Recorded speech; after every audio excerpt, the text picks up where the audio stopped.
June 12ஆம் தேதி அன்று குறுவை பயிருக்கு தண்ணீர் திறந்து விட்டிருக்க வேண்டும். ஜூன் ஜூலை மாதங்களுக்கு கர்நாடகாவில் இருந்து தமிழகத்திற்கு வர வேண்டிய நீரின் அளவுக்கு எந்த தண்ணீரும் மேட்டூர் அணையை அடையவில்லை.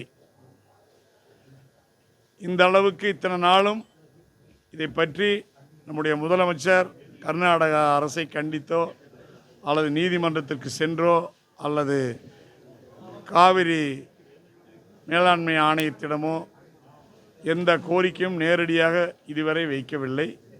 இந்த நாடகமெல்லாம் மக்களிடம் எடுபடாது. ஏனென்றால் 60 ஆண்டு காலத்துக்கு பிறகு காங்கிரஸ் கட்சியை தன்னோடு மந்திரி சபையில் திரு விஜய் அவர்கள் சேர்த்திருக்கிறார். இங்கே இருக்கிற காங்கிரஸ் கட்சியை சேர்க்கப்பட்டதற்கு நன்றி கடனாக உடனடியாக சோனியா அம்மையாரிடம் சொல்லி தமிழகத்திற்கு தர வேண்டிய நீரின் அளவை உடனடியாக திறந்துவிடச் சொல்லி ராகுல் காந்தியும் சோனியா அம்மையாரும் கர்நாடக முதலமைச்சருக்கு ஆணையிட வேண்டும்.